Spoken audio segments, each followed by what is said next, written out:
You're sitting in a park one quiet afternoon when a woman walks past and sits down beside you. She is white as fresh snow. Her hair falls in long silver curls. Her eyes are a pale, impossible blue. You can't look away, so you ask for her name. She smiles and says, Abarash. Then she adds, almost casually, that she's from a small tribe in sub-Saharan Africa, and that is the exact moment it clicks. She's a black woman with albinism.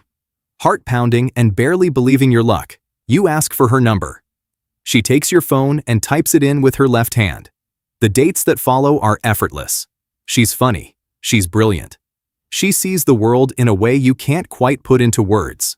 You fall in love, and somehow, impossibly, she falls for you too. And then your alarm goes off. It was a dream. You lie there in the dark, heart still racing, staring at the ceiling, and one question refuses to leave you alone. Does a person like that actually exist somewhere out there? Statistically, the answer is yes. But that quiet little question hides a far stranger one buried underneath it. Out of the 8 billion people alive on Earth right now, what would the single rarest human possible actually look like? To build that person, we have to take humanity apart, trait by trait, peeling back layer after layer of probability until we reach someone who should not statistically exist at all. The deeper we go, the more impossible she becomes. Stay with me all the way to the end, because the final number is going to break your brain. We start with where she comes from. There are roughly 7,000 distinct ethnic groups on Earth, but humanity is not spread evenly across them. Han Chinese alone make up about 18% of everyone alive, more than 1.4 billion people from a single group. At the other extreme cite populations so small they barely register on the map. The Sentinelese of the Andaman Islands number somewhere between 50 and 400, and they have rejected contact with the outside world for thousands of years. The Kawahiva of the Brazilian Amazon are believed to be fewer than 30 individuals left. For our rarest human, we place her ancestry inside one of these vanishing groups, using a deliberately conservative population of just 500 people, 500 out of 8 billion living souls. That is 1 in 16 million, and we have not added a single other trait yet.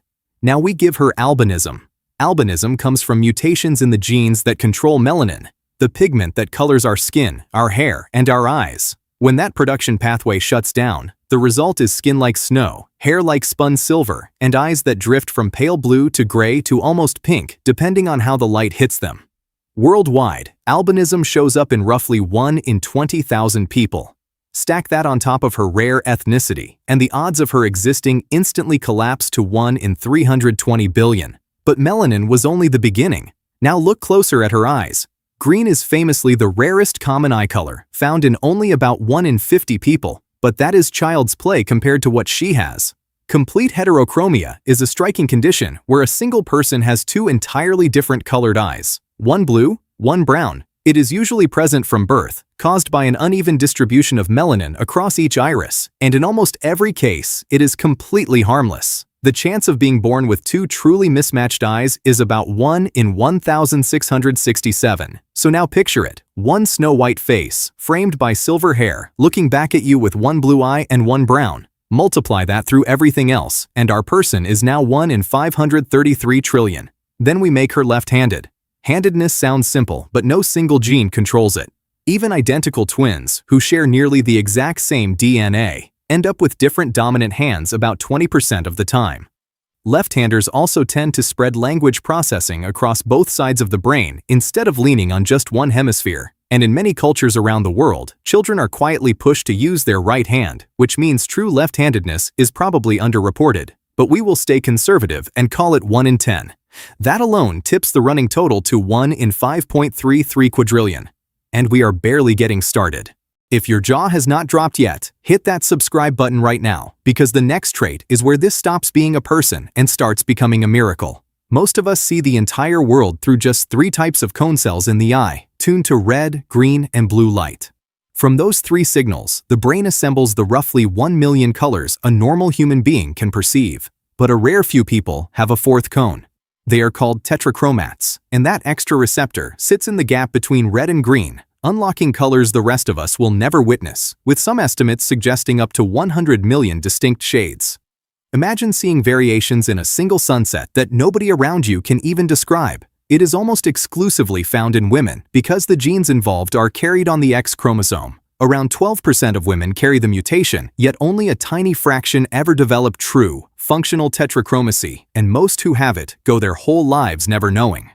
Researchers put the real number at about 1 in 80,000 people. So when Abarash told you she saw the world in a way you could not explain, she was not being poetic, she was being literal. Her odds are now 1 in 426 quintillion, and she remembers all of it.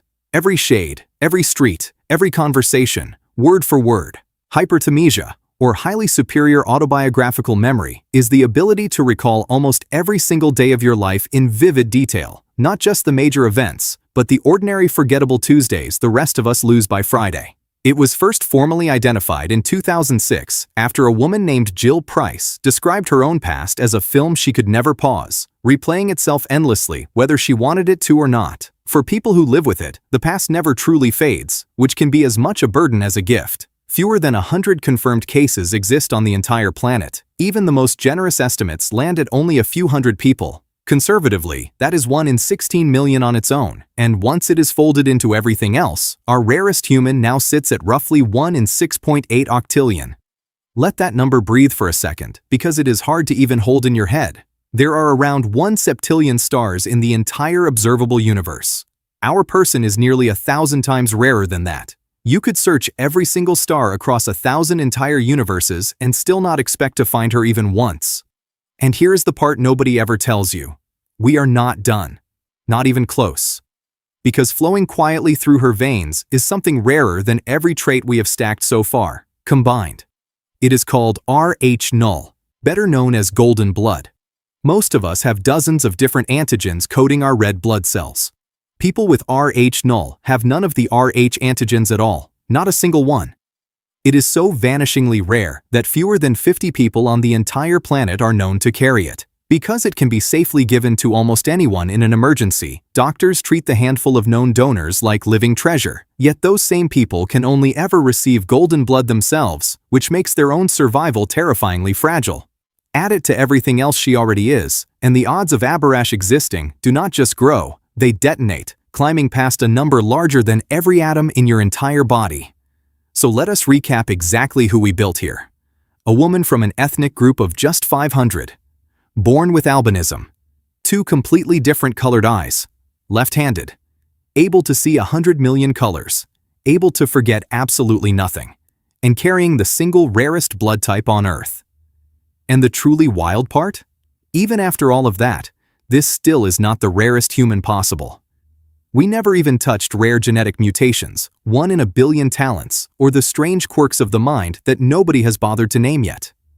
The possible combinations are, for all practical purposes, endless, which means the rarest person imaginable is always just out of reach, which leaves you with one last thought as you lie there in the dark, heart finally slowing down. Every single trait that makes you you survived that exact same impossible lottery. The odds stacked against your precise existence are every bit as staggering. You simply stopped noticing them a long time ago. So yes, there really are plenty of fish in the sea, but out of all 8 billion of them, not one is put together in the exact same way you are. And there never has been, and there never will be again. So keep on swimming.